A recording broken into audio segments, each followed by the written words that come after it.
Oi pessoal, bem-vindos à primeira teoria de cálculo 2 desse semestre. Meu nome é Carla, sou estudante de engenharia aeroespacial, eu estou no quinto semestre e eu vou ser uma das tutoras de vocês, junto com o Daniel. Eu vou cuidar da parte teórica e o Daniel vai cuidar da parte computacional, aí eu já devo ter avisado isso para vocês. Hoje a gente vai fazer uma pequena revisão de cálculo 1, focando nos principais limites, derivadas e integrais que vocês vão ver ao longo do curso. Não são todas, geralmente as mais difíceis acabam não aparecendo, o que é bom. E é muito importante vocês terem uma base muito sólida de cálculo 1 antes de começarem a estudar para cálculo 2, porque senão vocês vão ter muita dificuldade. Então eu recomendo que depois dessa aula vocês caçem suas listas de cálculo 1 e refaçam elas para vocês conseguirem lembrar e tudo mais, reforçar o que vocês já aprenderam, ok? Então vamos começar. Então, pessoal, vamos começar com a nossa tutoria, tá bom? Antes da gente começar, eu gostaria de dar 3 avisozinhos rapidinho, que se minha letra estiver muito ruim, me avisem que eu digito pra vocês e mando lá no grupo essas anotações. Eu ainda tô tentando me acostumar com a mesa digitalizadora, eu peguei nela só faz uma semana, então minha letra tá meio ruim ainda. Eu espero que ela melhore até o final do semestre. Outra coisa é, se vocês tiverem qualquer tipo de dúvida, podem me chamar lá no grupo ou no privado, não tem problema, eu vou responder. Outra coisa também é que se vocês escutarem alguns piozinhos na gravação, me desculpa porque eu tenho passarinhos e, bem, eu não posso fazer nada, eles vão continuar piando, mas eu acredito que não vai atrapalhar muito não. Então vamos começar. Então, pessoal, a primeira coisa que vamos ver é limites. Os limites nos mostram o comportamento de uma função em determinado ponto que a gente escolhe. Agora, nessa primeira parte em série sequência, vocês já devem ter percebido que a maioria dos limites tendem ao infinito. E sim, a gente só vai trabalhar com limites tendendo ao infinito e integrais de 0 ao infinito também, dessa primeira parte. Porque queremos saber se uma função é divergente ou convergente, certo? E o limite consegue nos mostrar isso. Então, por exemplo, vamos pegar uma função bem simples aqui. Vamos pegar a função 1 sobre n, que tem um comportamento mais ou menos assim, e analisar ela rapidinho. Se a gente fizer o n tendendo ao infinito, vamos perceber que essa função tende a 0, certo? Então, essa função está tendendo a um número. Então, podemos falar que essa função é convergente. Outro exemplo bem simples que a gente pode fazer aqui é a função do tipo f de n igual a n ao cubo, certo? Ela tem um comportamento mais ou menos assim. E se analisarmos ela com n tendendo ao infinito, a função vai tender ao infinito, certo? Então, o que acontece aqui? Essa função está tendendo a nada. Não sabemos o comportamento, onde ela está chegando no infinito, certo? Ela continua crescendo sem se aproximar de nada. Então, podemos dizer que essa função é uma função divergente, certo? Isso aqui é bem simples, pessoal, mas é basicamente isso que a gente vai ver nessa primeira parte de cálculo 2. Só que vamos descobrir métodos diferentes além do limite para fazer isso, certo? Outro exemplo que a gente pode dar são as funções trigonométricas, né? Como, por exemplo, o seno, que é uma função oscilatória, que também não podemos prever o seu comportamento no infinito. Nossa, aqui tá horrível, peraí. Também não conseguimos saber seu comportamento no infinito, mesmo conhecendo seu intervalo, né? Já que o seno oscila entre -1 e 1. Então, essa também é uma função divergente, certo? Porque não conseguimos saber seu comportamento. Ela não está tendendo a nenhum número específico no infinito. Ela continua oscilando infinitamente, ok? Então, pessoal, agora a gente vai fazer alguns exemplos dos principais tipos de limites que a gente vai achar nessa primeira parte de série sequência. São limites bem simples, então provavelmente vocês não vão ter muita dificuldade. Um dos tipos de limite que a gente mais vai ver nessa primeira parte é os limites de polinômio, que são bem simples de resolver, é só colocar o expoente mais alto em evidência, né?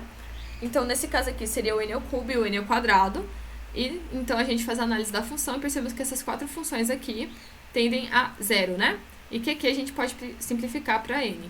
Então, essa expressão se reduz a 7n sobre 2, que, quando aplicado o limite de n tendendo ao infinito, essa função vai tender ao infinito. Então, é uma função divergente, porque ela não está tendendo a nenhum número no infinito, né? Outro tipo de função que também vamos ver bastante seriam os limites de funções trigonométricas, que, na maioria das vezes, para a gente resolver, a gente tem que analisar o intervalo dela. Então, a gente sabe que o seno está contido entre -1 e 1, certo? Porém, nesse caso aqui, ele está elevado ao quadrado, então a gente sabe que ele só vai poder ser um número positivo, porque é como se a gente tivesse tirado o módulo dele. Então, ele só vai poder variar agora de 0 até 1, ok? Então, a gente sabe que isso aqui é um número positivo entre 0 e 1, e que esse 2n ao quadrado... 2n ao quadrado não.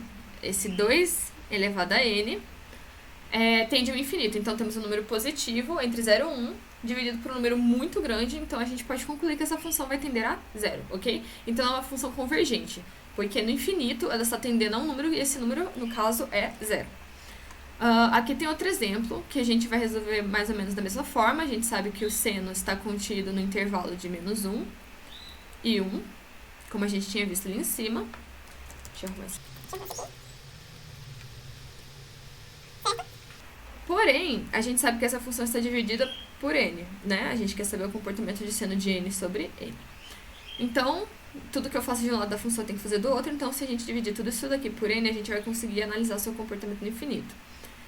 A gente sabe que menos 1 sobre n tende a 0 e que 1 sobre n também tende a 0. Então, se seno está contido no intervalo entre 0 e 0, ele só pode tender a 0, né?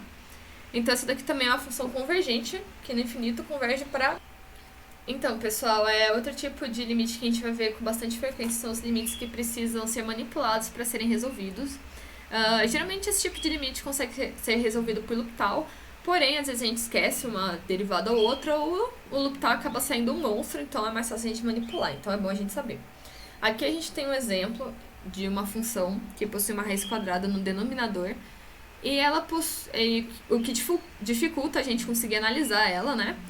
E ela pode ser resolvida de 3 formas diferentes, que seria utilizando o método do polinômio, que a gente viu lá em cima. É só a gente reescrever a raiz de x como sendo x elevado a meio, colocando os expoentes de maior grau em evidência. E analisando a função, tirando o limite, a gente consegue chegar no resultado. Outra forma de resolver seria aplicando o conjugado em cima e embaixo, né? Multiplicando o conjugado em cima e embaixo. Porque quando a gente multiplica uma função por 1, ela não se altera. E a gente quer assumir que essa raiz quadrada... Então, quando a gente multiplica pelo conjugado, ela acaba sumindo aqui embaixo, né? Outra forma também de resolver é por L'Hopital, só que a gente não vai ver essa forma agora. Outra coisa que a gente pode ver aqui nessa função é que essa parte aqui de cima consegue ser reescrita da seguinte forma. X menos 4 multiplicado por x mais 4, né? É só a gente abrir. Então, isso aqui pode ajudar a gente ou não, a gente vai ver. Então, agora, multiplicando aqui pelo conjugado, a gente vai chegar nisso aqui.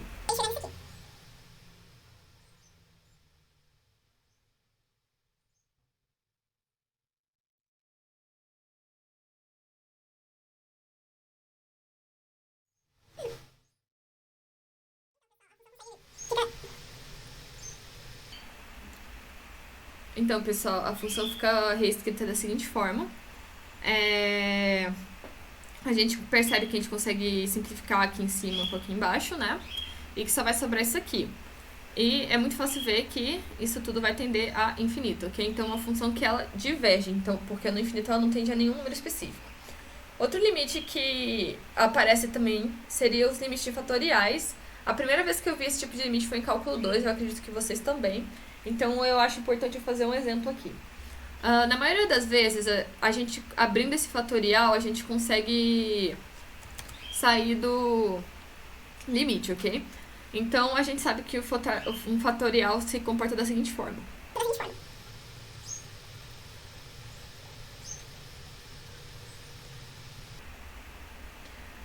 Então, levando em consideração que o fatorial se comporta da seguinte forma, a gente consegue reescrever essa função como sendo isso aqui.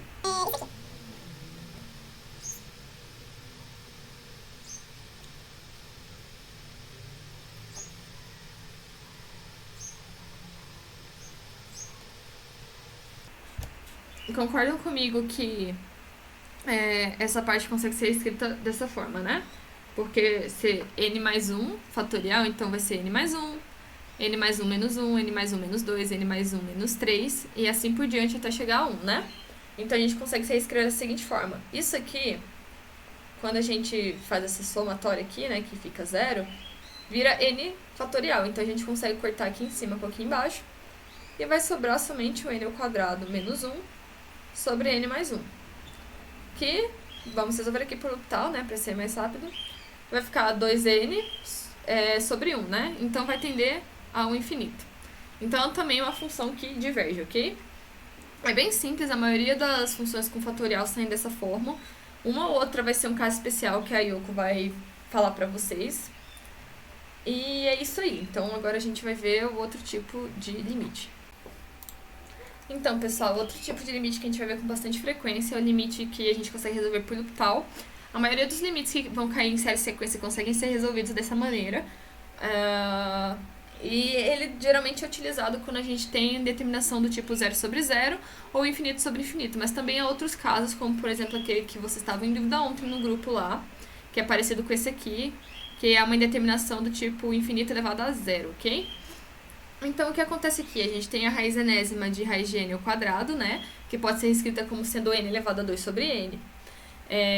Esse expoente é o que está causando nossa indeterminação, né? Então, a gente quer mexer nele, a gente quer sumir com ele. Tirar ele daqui.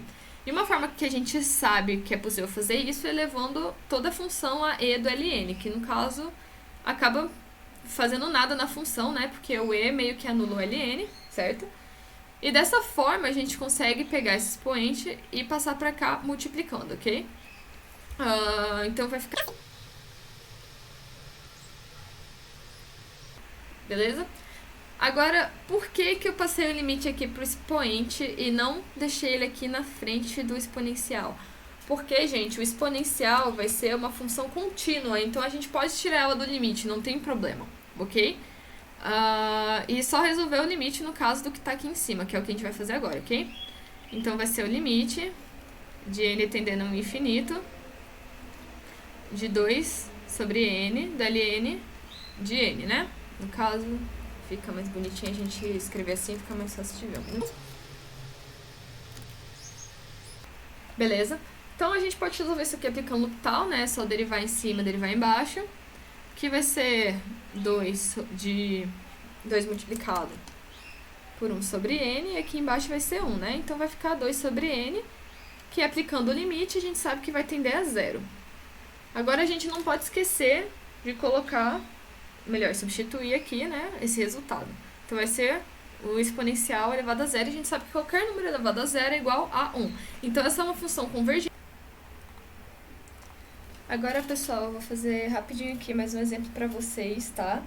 É bem simples, é só aplicar L'Hopital mesmo para resolver, é só pra gente conseguir dar uma relembrada. Então aqui, se a gente aplicar L'Hopital em cima e embaixo, a gente consegue 1 sobre 2 raiz de x, deixa eu diminuir aqui um pouquinho, sobre a derivada do ln de x mais 1, que é 1 sobre x mais 1, né? Que, arrumando isso aqui, vai ficar igual a x mais 1 sobre 2 raiz de x. E aplicando o L'Hopital de novo, a gente vai ter que aqui em cima, derivada de x é 1, derivada de uma constante é 0. E aqui embaixo, que 2, derivada de raiz de x, né? Que vai ser 1 sobre 2 raiz de x. A gente simplifica aqui.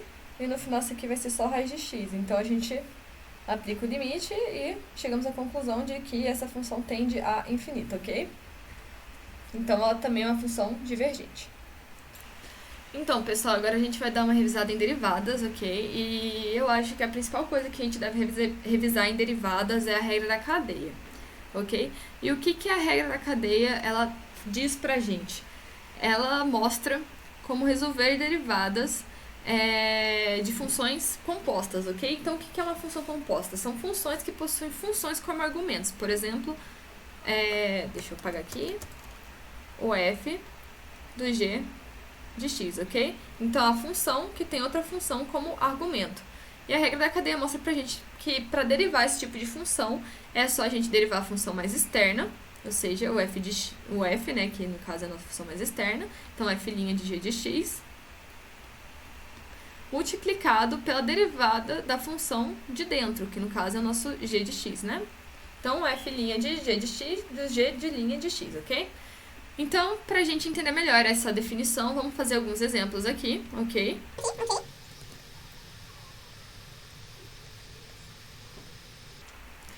Então, Então, pessoal, levando esse exemplo aqui em consideração, ok? Nossa função mais externa vai ser o seno, depois o cosseno, depois a tangente. É só a gente ir fechando como se fosse uma cadeia, né? Então, a gente sabe que a derivada do seno é o cosseno. Então, vamos ter cosseno vezes o cosseno da tangente de x.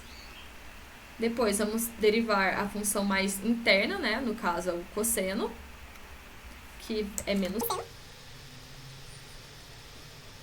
E por último, a função mais de dentro ainda, que é a tangente, que a gente sabe que é a secante ao quadrado, né?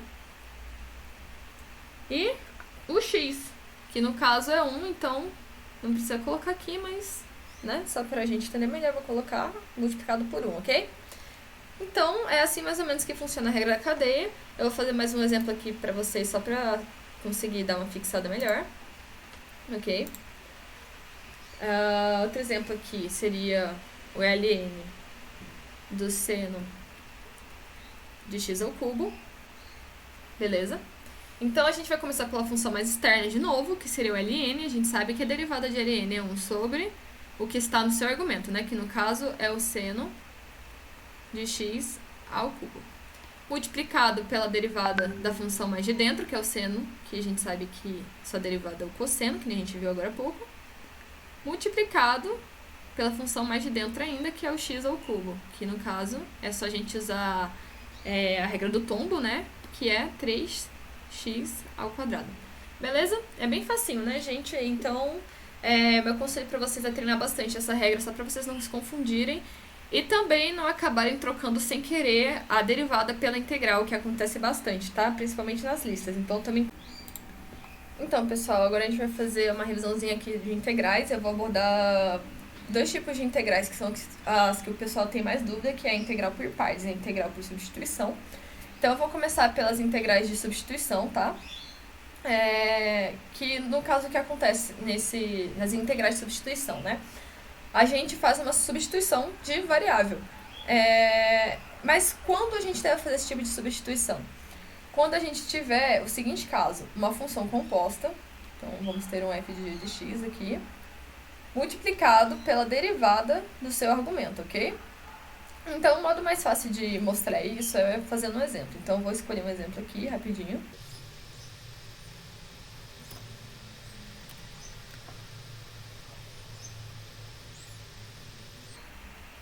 Beleza? Então, se a gente analisar aqui essa integral, a gente vê que a gente tem uma função que possui outra função como argumento, né? Então, vamos pegar esse argumento aqui. Aqui em cima, a gente viu que para a gente poder usar a substituição, a gente tem que ter uma função composta multiplicada pela derivada do seu argumento, né? Então, vamos derivar esse argumento aqui e vamos analisar. A derivada desse argumento é 3x sobre 4, elevado a 4, né? Desculpa. Pela regra do tombo, né? Então, levando em consideração que, no caso, isso daqui seria uma constante e sairia da integral, né? Viria pra cá. A gente consegue perceber que essa integral se encaixa nesse caso. A gente vai ter uma função composta multiplicado pela... Eu acabei de perceber que eu fiz essa derivada aqui errada. 4x ao cubo, né? Eu tombei o número errado. Esse 4, no caso, é o que sai do integral, né? Vem pra cá e só sobra o x ao cubo. Desculpa aí, gente. Então, agora sim. Analisando aqui, a gente vê que a gente tem uma função composta multiplicada pela derivada do seu argumento, né? Então, a gente vai poder usar a substituição. E o que a gente faz? A gente pega esse argumento aqui, que no caso eu vou chamar ele de g de x, ok? O nosso seno, no caso, vai ser o nosso f de g de x, ok? Vou pegar esse g de x e vou fazer uma mudança de variável, né? Eu vou chamar ele de u, que o feio, vamos fazer outro, u, que vai ser igual a x à quarta mais 2, beleza? E agora a gente vai derivar essa variável. Vamos fazer o du. Quando a gente deriva, a gente já tinha feito aqui, então vai ficar 4x ao cubo, né? dx. Então, a gente pega isso aqui e substitui na nossa integral. Que vai ficar igual a 4 da integral do seno de du, ok? Então, agora ela ficou muito mais simples de resolver, né? Vou continuar ela aqui embaixo. Vamos ter o 4 A integral do seno é cosseno, do cosseno de u, mais uma constante, ok? Agora a gente tem que substituir esse u aqui, gente. Não se esqueçam de substituir esse u, tá bom? Acontece bastante. Então, vamos substituir, vamos ter nosso u igual a x à quarta, mais 2. E pronto, isso daqui vai ser a nossa resposta, beleza? Então, vou fazer outro exemplo aqui, só para fixar a ideia. Vou pegar como exemplo essa integral aqui.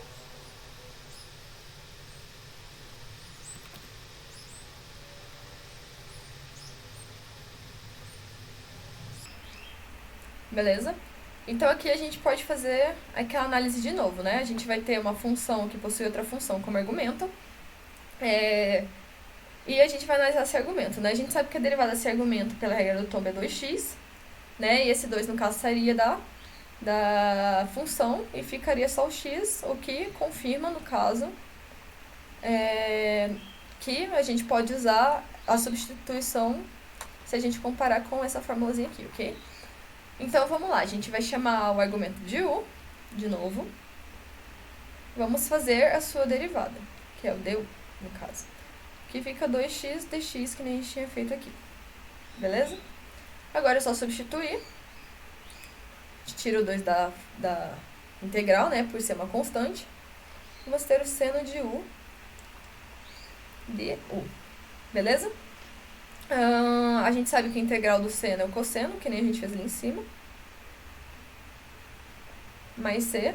E agora a gente substitui o u, que é x ao quadrado. E pronto, a gente resolveu a nossa integral. Bem simples, né? Espero que vocês tenham entendido. Se vocês ficarem um pouco em dúvida com relação a isso aqui, me chama no WhatsApp que eu explico de novo, tá? Não tem problema. Agora a gente vai ver um pouquinho de integrais por partes, ok? Então, pessoal, agora eu vou explicar um pouquinho pra vocês como é que funciona a integral por partes. Eu vou explicar de onde é que surgiu a formulazinha que a gente usa para resolver a integral, que eu acho que vai ajudar muito vocês a conseguirem visualizar melhor a resolução, tá bom? Então, seguinte, a gente vai considerar que a gente tem a derivada da multiplicação entre duas funções, né? Do produto de duas funções, ok? E que queremos achar f de x, no caso, g de x, ok? Fica melhor para ver. F de x. E queremos achar, no caso, a função original, né? Então, a gente quer, digamos, reverter essa derivada. E a gente sabe que a antiderivada, no caso, é a integral, né? Então, vamos integrar essa função. Beleza? Então, a gente consegue abrir essa expressão aqui da seguinte forma.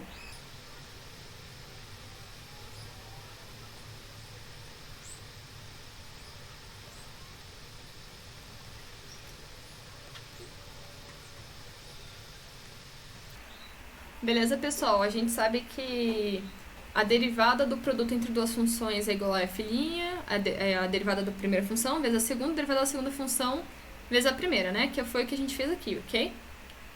E isso tudo, no caso, vai ser igual a f de x vezes g de x, né? Que são as duas funções que eu quero achar, né? Beleza? Então, agora fica bem mais fácil de visualizar, né? Se a gente passar, no caso, nosso f de x para o outro lado, a gente pode reescrever, o outro lado da igualdade, né? A gente pode reescrever que a integral de f de x, g' de x, dx, é igual a f de x de g de x menos a integral de f de x de g de x dx. Beleza? Então, é daqui que vem a fórmula que a gente usa para resolver a integral por partes, ok? Agora, para a gente entender melhor, né? Sempre vou fazer um exemplo, então vamos fazer um exemplo aqui. Então, vamos pegar um exemplo, vamos fazer a integral do seno de x multiplicado por x, ok? Acho que a Yoko chegou até a passar essa integral para vocês fazerem, né? Como acho que teste para a lista de exercícios, né? Então eu vou resolver ela aqui agora com vocês, tá bom? Então aqui a gente vai considerar que temos uma função, no caso, que está derivada e uma função que está, no caso, normal, né? Tem muita gente que usa macete para conseguir fazer essa definição, só que eu sinceramente acho que não funciona muito e que, assim, depois de um tempo você pega a manha, né? Você fica intuitivo, digamos assim, para resolver esse tipo de integral. Mas, gente, se por acaso não sair de primeira, é só vocês trocarem as funções e tentar de novo, ok? Não tem problema. Então aqui vamos tentar assim. Eu vou considerar aqui o nosso seno, que está derivado, ok? Então eu vou falar que... Vou chamar ele aqui de g de linha, de x, ok? Beleza? E eu vou falar que o nosso x, no caso, ele tá normal, tá? Eu vou chamar ele de f de x igual a x. Beleza? Então aqui, para eu conseguir usar essa fórmula, eu tenho que achar o f de x e o g de x, né? E no caso aqui o f' e o g de x, né? Então aqui eu tenho o g' e eu tenho o f de x. Eu preciso achar o f' e o g de x. Então vamos lá. Então o g de x vai ser igual à integral, né, desse seno de x, que vai ser igual ao cosseno de x. Beleza? E aqui embaixo eu vou derivar esse f de x, que vai ser igual a 1 dx, né? E agora eu vou aplicar aqui nessa fórmula os valores que eu achei. Então vai ficar igual ao quê? A f de x vezes g de x, que vai ser x vezes o cosseno de x, menos a integral de f' de x vezes g de x, né? Então, no caso, vai ser o cosseno de x multiplicado por 1 dx, ok? A gente sabe resolver essa integral. A gente sabe que ela é igual a menos seno de x mais uma constante, né? Então, no final, isso tudo vai ficar como sendo x cosseno de x mais seno de c, mais seno de x mais c, ok?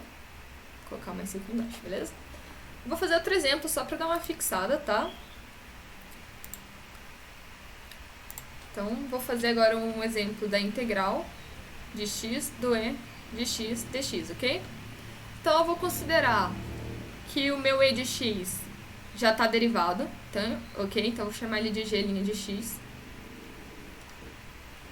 igual a e de x. E que o meu x, no caso, ele está normal, beleza? Então, aqui eu vou precisar achar a integral dele, né? Porque eu quero descobrir o g de x para conseguir sumir com essa derivada com essa integral. Então, vou integrar. E a gente sabe que a integral do e de x vai ser igual ao próprio e de x, né? E aqui, a gente vai ter que achar a derivada. Então, vamos fazer a derivada do f de x. Vamos achar o f' de x, no caso, né? Que a gente sabe que a derivada de x é 1 dx. Pronto. Então, a gente substitui naquela formulazinha lá e a gente vai ter que g de x multiplicado por f de x vai ser igual a e de x, né? Menos a integral do f' multiplicado pelo g de x. Então, a gente vai ter a integral do e de x vezes 1 dx, que a gente sabe que é igual a e de x. Então, no final, a gente vai ter o quê? A gente vai ter que o e de x vezes x menos o e de x mais c é a resposta da nossa integral. Beleza, pessoal? Tranquilo? Então, é só isso por hoje. Se por acaso vocês tiverem alguma dúvida, me chamem no WhatsApp, não tem problema, como eu tinha dito. E até mais, viu? Estudem, revisem C1, vai ser muito importante, vai ajudar muito vocês. E